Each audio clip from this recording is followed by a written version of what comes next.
Good afternoon, everybody. Thank you for all being here as we discuss yesterday's announcement of leadership change within our football program. Let me begin first by saying James Franklin is a tremendous man, husband, father, mentor to countless student athletes, and a good friend who has always carried himself with dignity and represented Penn State with absolute class. Beyond the wins and the accolades, James has been a trusted ambassador for this university and a friend of the Penn State community. We are all incredibly fortunate to have had James Franklin lead our football program for over a decade. And we will be forever grateful to him and his family. We wish them nothing, and I mean this, I wish them nothing but success in the next chapter of their lives. That said, at Penn State, we hold all our programs to the highest standards in our shared pursuit of excellence. My job is to evaluate everything and make hard decisions for what is in the best interest of our athletes, our program, and our department. Football is our backbone. We have invested at the highest level. With that comes high expectations. Ultimately, I believe a new leader can help us win a national championship, and now is the right time for this change. Terry Smith will serve as our interim head coach. Terry's a proud Penn Stater. He helped build this program as both a player and a coach, and he understands what it means to wear the blue and white. I am confident, and I can tell you, he will pour his heart and soul into this role, and our players and fans deserve nothing less. The search. We're going to continue to conduct a national search. Our next coach will be someone who embodies everything Penn State stands for: integrity, accountability, toughness, humility, and an elite motivator. We'll find a coach who can achieve excellence at the highest level, doing it with confidence and conviction. Recruiting will always be a pillar here. We want someone who will attract elite talent, retain players in the NIL era, and make Penn State a destination. This is also about the modern era of college football. Our next coach needs to be able to maximize elite level resources, attack the transfer portal, and develop at the highest level. This person has to fit Penn State. They need to represent the toughness, the blue collar work ethic, and the class that defines this institution. We want someone who honors our tradition but isn't afraid to evolve. Someone who understands the weight of we are and leads us forward with a vision of championships.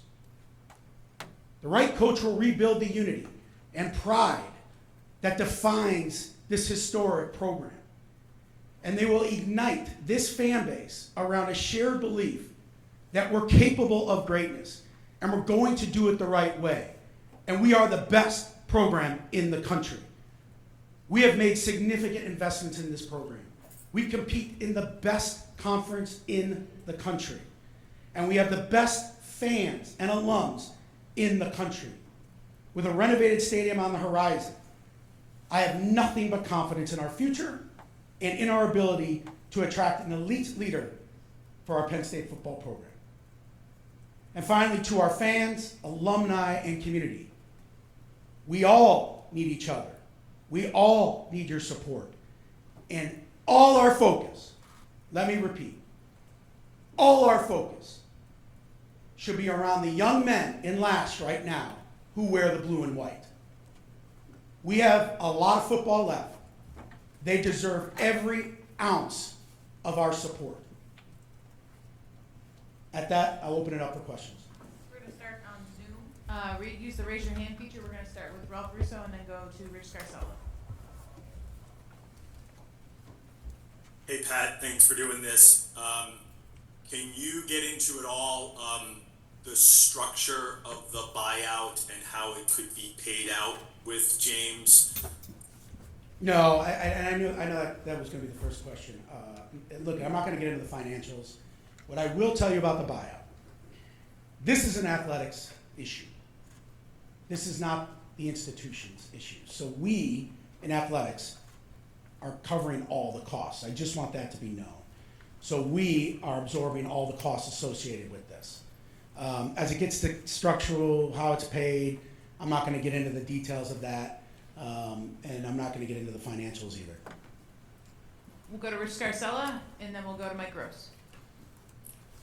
Thanks, Chris. Pat, when did you reach this decision? And considering your relationship with James, how difficult was it? Rich, I appreciate that. I'm going to be really transparent with y'all. This was extremely, extremely difficult. It's been a very difficult 48 hours. I felt after Saturday and sitting down and looking at everything that where we were and what was in the best interest of my kids, my student athletes, and my kids, meaning you guys know I call our athletes kids, my kids, and where the program was going. At this time, we just had to make the hard decision. And look, as all of you know as leaders, when you lead an organization like this, when you've made the decision, you have to make the decision with a whole heart and with conviction. And so, I was going to sleep on it on Sunday, but I knew it was the right course of action for us as a program, and more importantly for the team. So that's kind of how it transpired. You take data, right? This is not a 3-game thing. This is really diving into where we were as a program. What is the trajectory of this program? And you all know, and I'm not shy to admit it, I'm here to win national championship. And I believe our fans deserve that. And I wake up every day trying to achieve that goal. So, long-winded answer, Rich. It was kind of on a Sunday. Hey, this is probably the time. We'll take 2 more from Zoom. We'll go Mike Gross and then Brandon Marcel. Hi, Pat. Thanks for your time. I'm wondering about doing this 6 weeks into the season. Yep. Making this move in the middle of the season. And particularly since you used the phrase in your opening statement, rebuild the unity and pride. Had this gotten to a point where you're looking at the football program and saying, this is untenable going forward? And what led you to that conclusion other than what's on the scoreboard? Yeah, no, I think, Mike, you're right. You when you make these types of decisions, and we make big decisions all the time. I make decisions that no one really knows about our athletes and where we're going and all that. But anything this significant just doesn't come on a whim. And you have to have scenarios in and we do. How is this going to go? What if this happened? But looking at where the program was and where it is, and where we want to be as a program, I just felt there was no other course. And I felt it was time. Now remember, we're in a different era of football.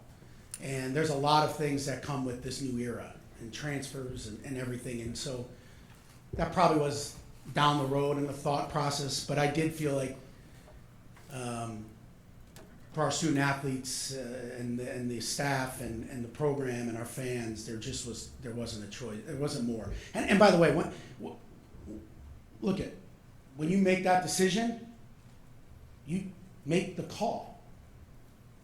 I have to be the leader.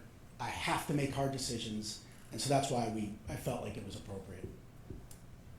Go Brandon Marcello, and then we'll come into the room for Mark Brennan.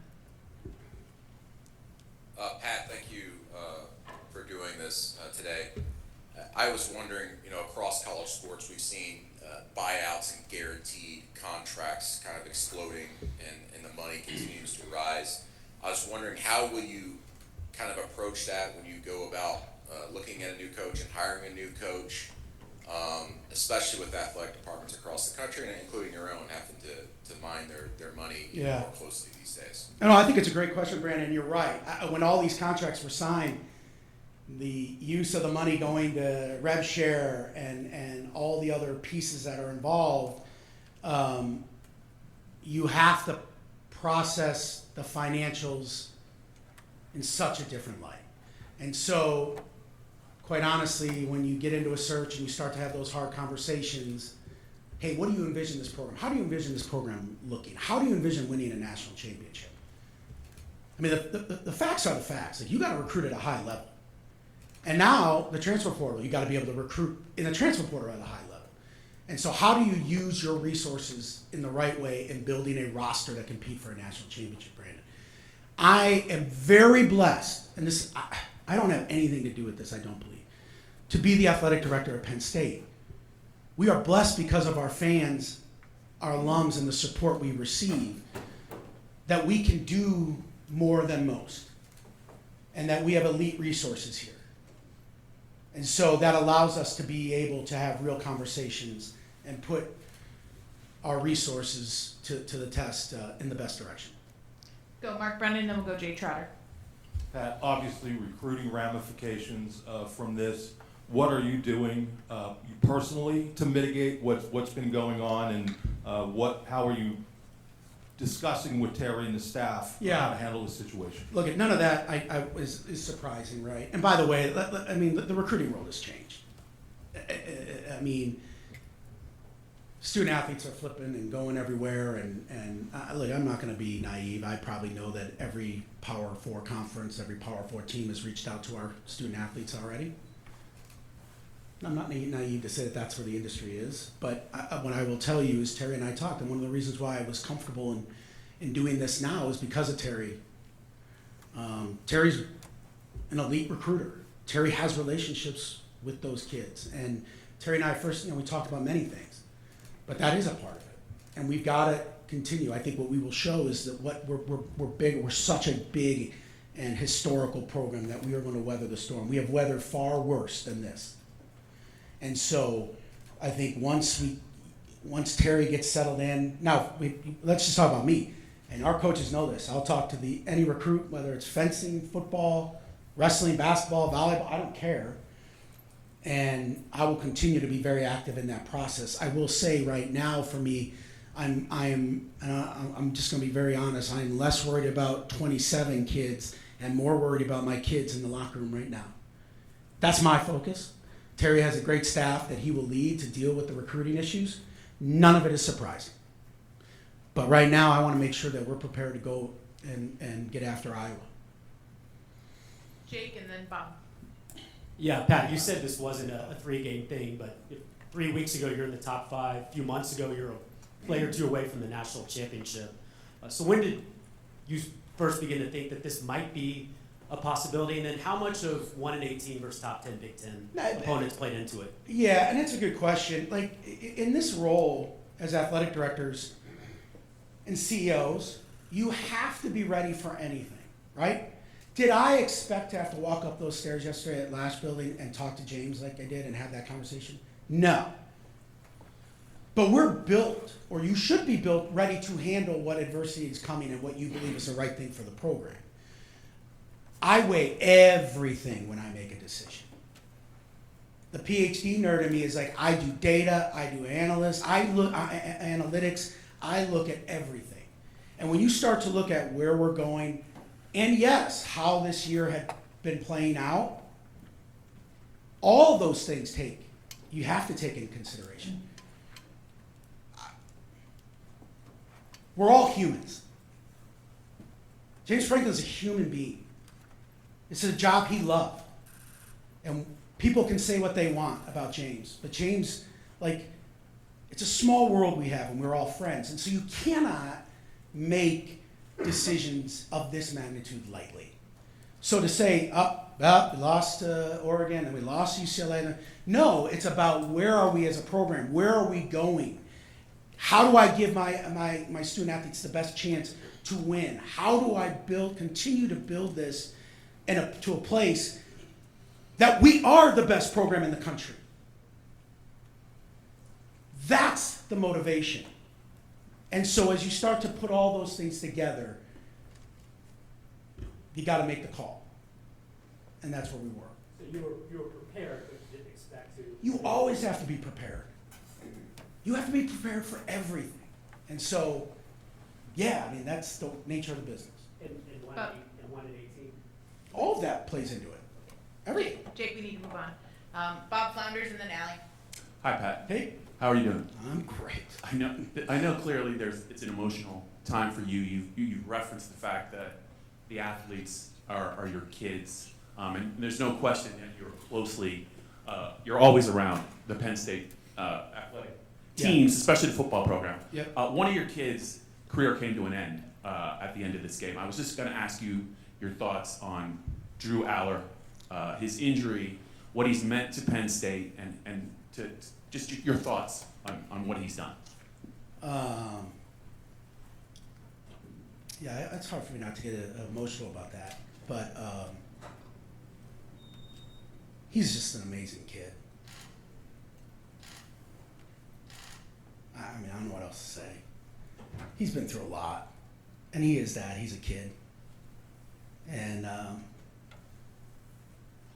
think to see someone who's gone through a lot at a young age, and anyone who ever doubts that young man's commitment to Penn State and Penn State football, you don't know what the hell you're talking about. Sorry, I can't believe I'm getting that emotional, but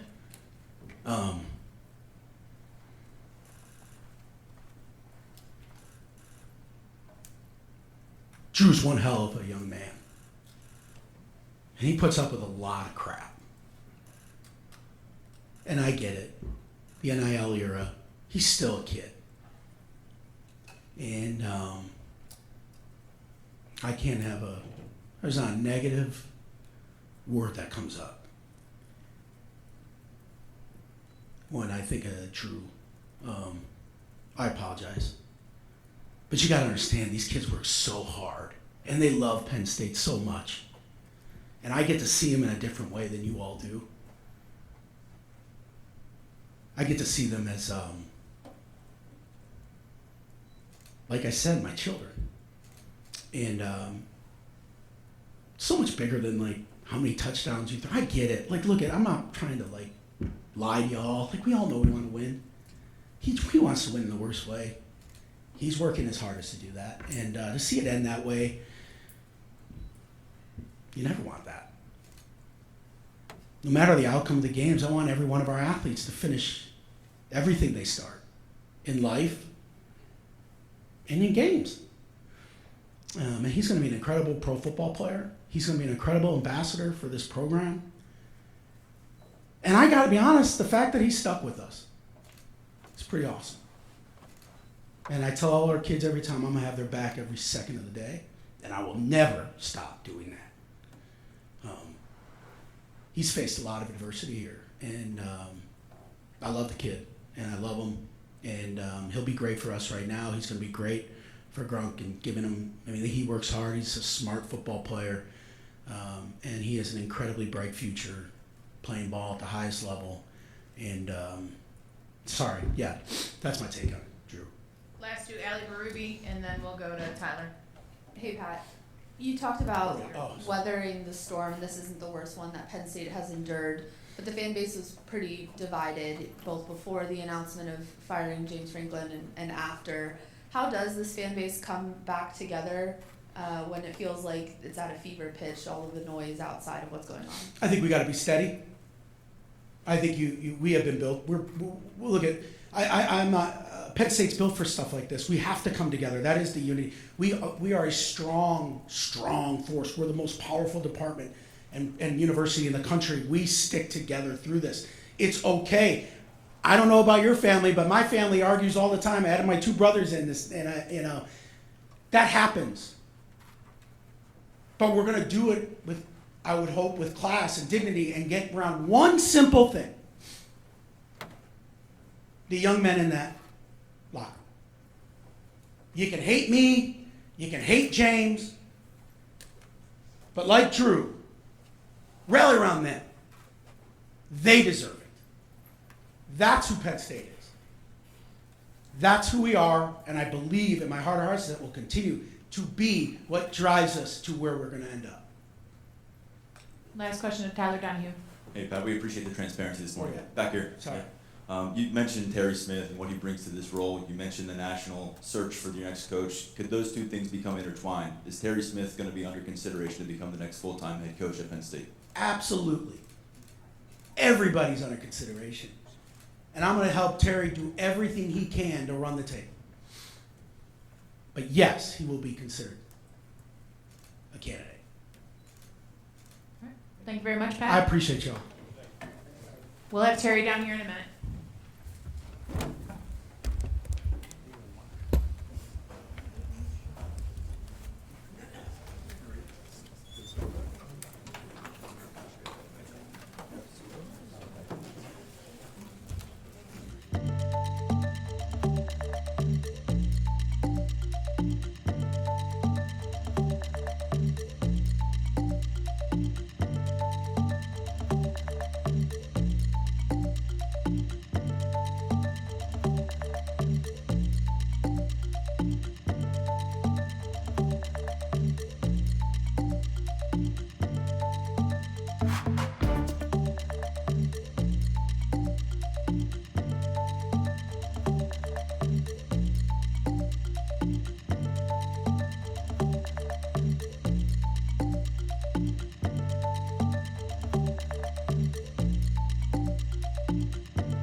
All right, appreciate everyone for joining us for Coach Smith's press conference. We're going to start with an opening statement from Coach, and then we'll go to Zoom for a few questions, and then we'll go questions in the room.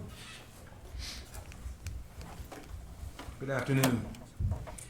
First off, I would like to thank Coach Franklin for an incredible 11 plus years of service, dedication to this program, to our student athletes. I've known Coach a long time. He brought me here. You know, we entered this year in year 12 together. I learned so much from him. As a parent, a father, a coach, how to run a world-class program. It's a tremendous opportunity for me to have worked with him. I'm fortunate that I played for Coach Paterno, and now I play for another very successful coach here at Penn State in Coach Franklin.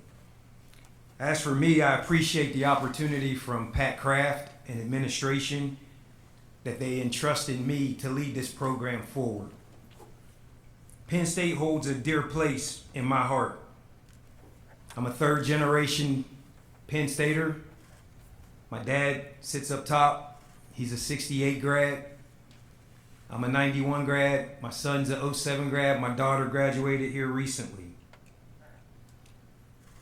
I call this place home. I love this place. I love the blue and the white. I'm proud to be sitting in front of you.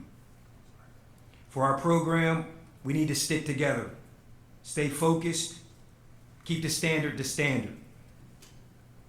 Nothing changes when it comes to the expectation, as Pat alluded to earlier. We need to get back to enjoying ball, being tough, gritty, and passionate. Our players and staff will respond with great energy this week as I'm excited for the opportunity to lead everyone in the Lash building. The players, staff, and myself are going to continue to represent Penn State with the pride. We will continue to do it the right way. With that, I'll open up to questions.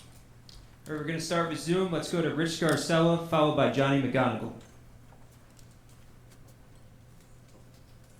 Thanks, Greg. Terry, thank you. Appreciate this. Can you describe your reaction when you learned about Pat's decision? How did you find out? And have you spoken to James since? Yeah, I found out Sunday afternoon. We had a team meeting scheduled at 1:45. I probably found out at 1:20-ish. I was stunned, like most people in the building, most people around the country. I was fortunate to speak with Coach Franklin last night.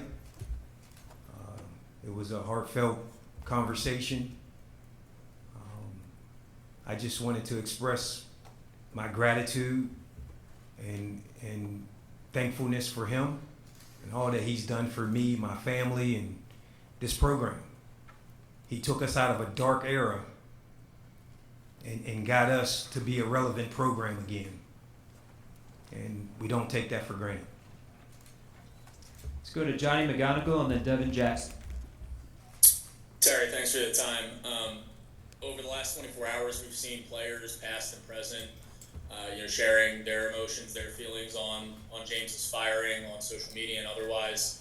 How would you describe the temperature of the team and of the locker room, and how you guys move forward from that? Yeah, the temperament is, there's guys that are shocked that it happened. We didn't anticipate this. The staff, we didn't anticipate this. But it has happened. And so, every person that's in the Lash football building, James Franklin brought them there. From the coaches to the staff to all the personnel in the building. He brought every one of us there. So there's an attachment to him. There's a sense of loyalty to him. Now it's my job to press us forward. It's my job for us to be where our feet are, be grounded right here, and be able to represent Penn State in a proud fashion. We've got to get our grittiness back, our toughness, our swag, and most importantly, we got to go have fun. Enjoy playing the game of football. We'll go to Devin Jackson with the Philadelphia Inquirer, and then we'll go to Mark Brennan. Hey Terry, thanks for doing this. Just wanted to ask you, obviously, about the recruiting front. You do a lot of things for Penn State and the recruiting aspect. Now that you're the interim coach, how will that, if any, affect what you do for the recruiting, and how do you guys approach it now with James going? Yeah, I've got my work cut out for me. I've probably recruited almost 3/4 of the roster. And a lot of the committed guys, I recruited those guys. We're just going to continue to press forward. We're going to continue to recruit. We're going to continue to get in front of these guys. One thing that hasn't changed is Penn State. We all know the expectation of being here. Pat made it clear. We're going to be successful. We have always been successful. It is the only way we know. And so we're going to recruit the young men that want to be here. And when we suit up come 2026 with a new roster, they're going to be equipped and ready to go. So recruiting is going to work as is. we're just going to keep our tedious approach and keep contacting those guys and try to get them on campus to visit and just to remind them how beautiful of a place this is. We'll go to questions in the room over here on the right, Mark, and then we'll go to Bob. Terry over here, you mentioned that you have a lot on your plate right now, understandably, but do you view this in any way as a chance to prove that you could be the guy who is the ultimate full-time head coach at Penn State? Yeah, I'm thankful that Pat and administration chose me. They could have chose anyone in the building. I'm just thankful. You know, I love Penn State, and all I want to do is help Penn State be successful and win. Right? I'm sitting in this press conference because we didn't win enough. And whatever I can do to help this place win is what I'm willing to do.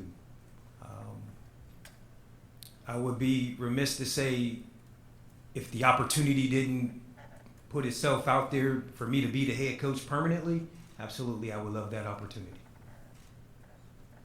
In the front, Bob. Hi, Terry. How you doing?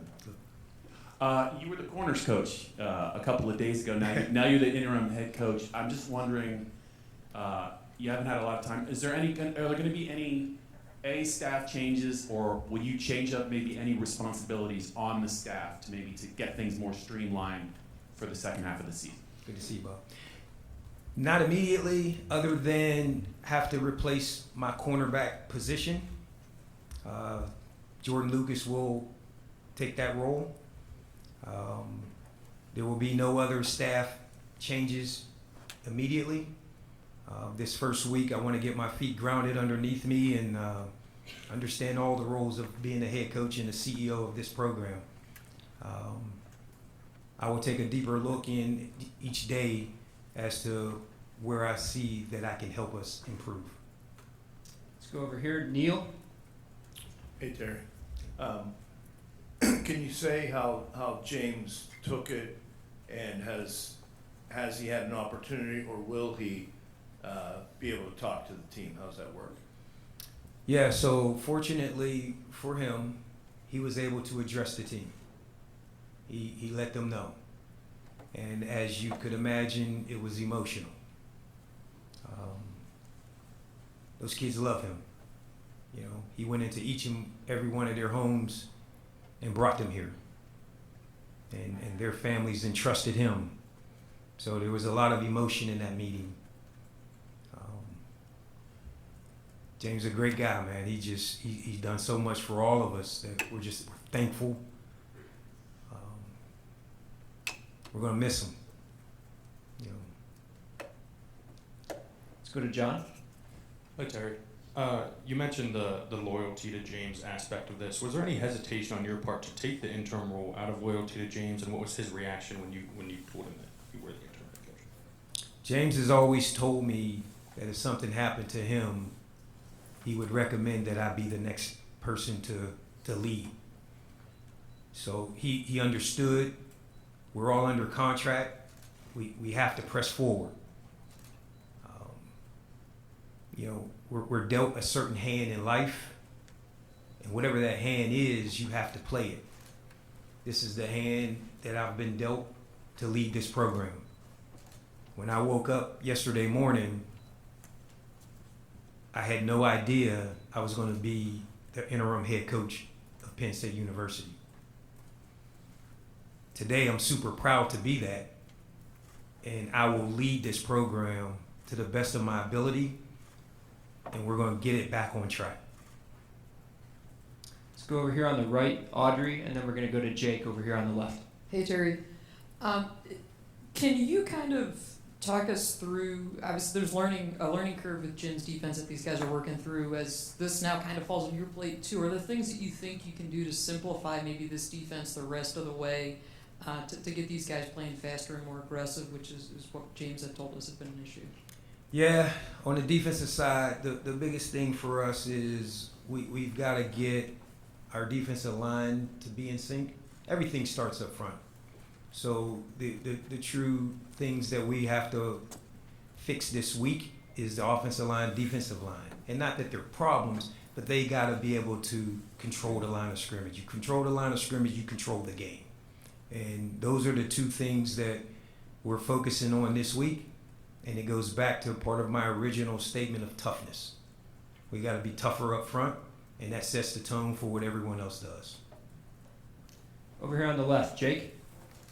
Yeah, Terry, you guys were a 2-point conversion away from maybe being the number 1 team in the country 3 weeks ago.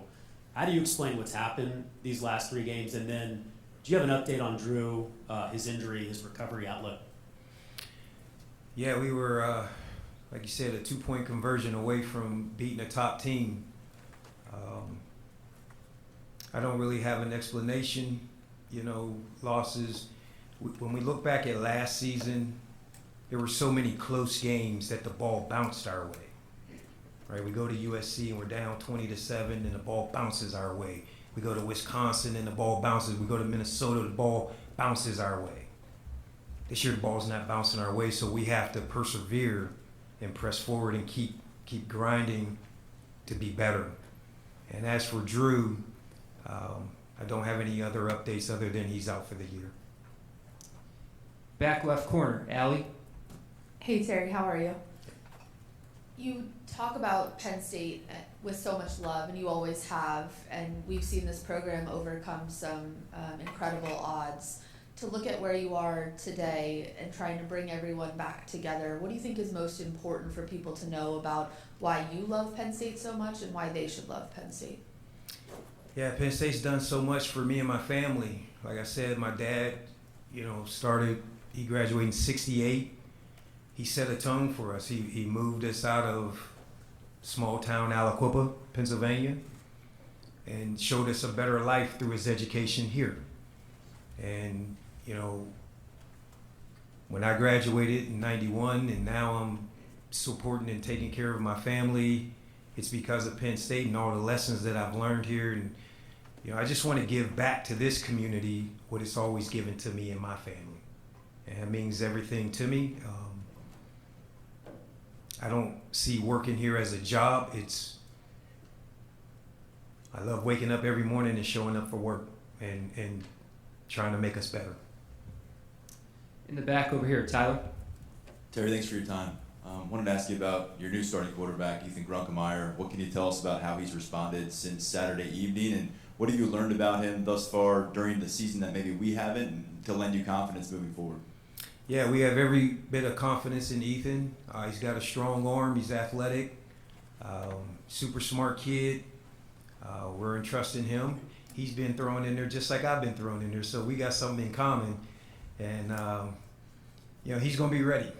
We're going to rep him all week and drill him all week and put him in class on grass. And, we're very confident we're going to have a game plan for him that fits him. Super excited to see him go out there Saturday night. Over here, back left, Bethany. Hey, Coach, thank you for your time. You inherit a 500 team, especially after the expectations coming into this season.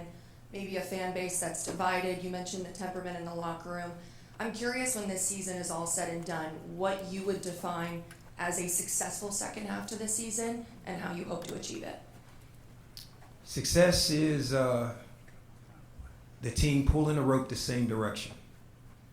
It's when you watch us play, you guys will come in here and your questions won't be effort. Your questions won't be they look lethargic. If we lose, it's going to be because that team beat us and they were just better. We won't answer questions about how we lost the last 3 games. There's not one of those teams that we could arguably say was better than us, including Oregon. So I promise we're going to put a better product on the field that every Penn Stater is going to be super proud of. In the front, Greg. Good. Thanks for your time, Coach. 2 personnel questions for you. A.J. Harris only played 18 snaps. I believe the last one was after the touchdown over his head. So was he taken out of the game? Was he injured? And is there anything you can share with us about Cooper Cousins after he was out last Saturday? Yeah, A.J., unfortunately for him, he was put in a position and, got beat on the touchdown, and we made a decision at that time to just play some other guys, AC, Davian Collins, and our other corner, Elliott Washington. Those guys have rotated all year, and we just felt like we had a better chance to have success with those guys.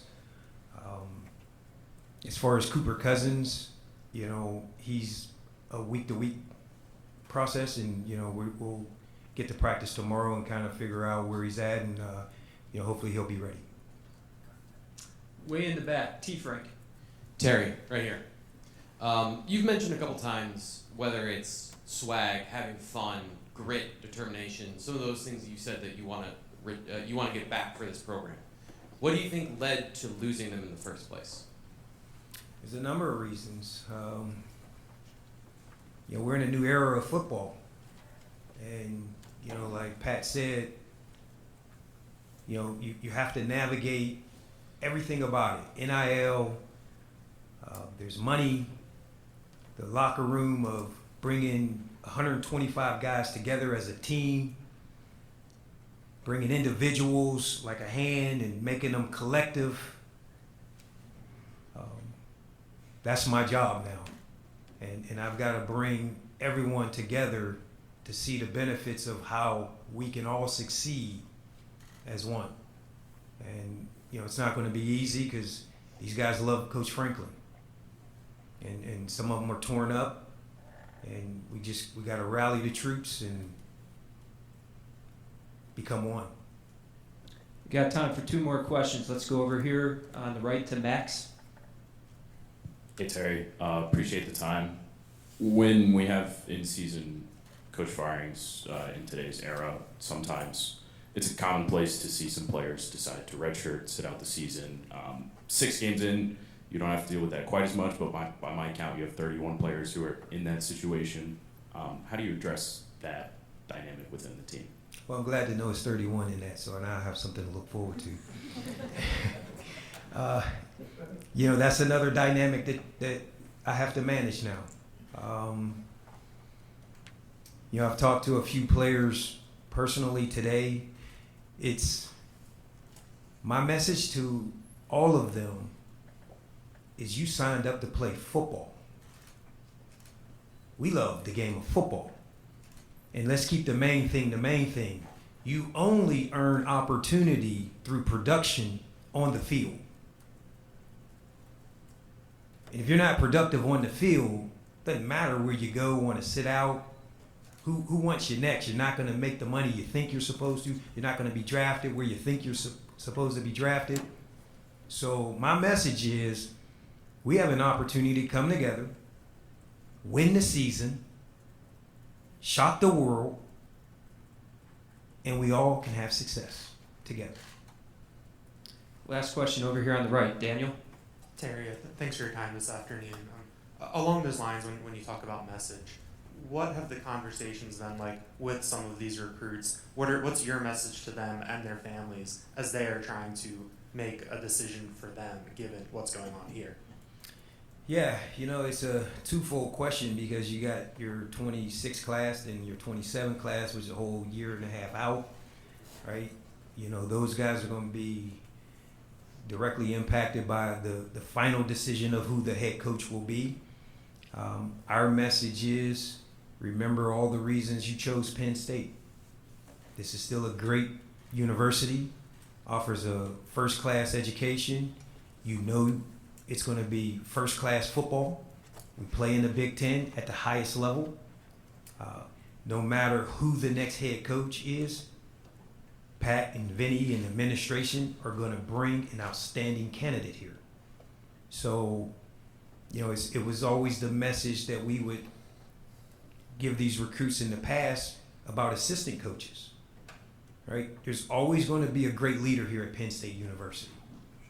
And that standard is the standard, as Pat said. And whoever the next head coach will be will uphold that standard, and they'll be in good hands. Thank you very much, Terry.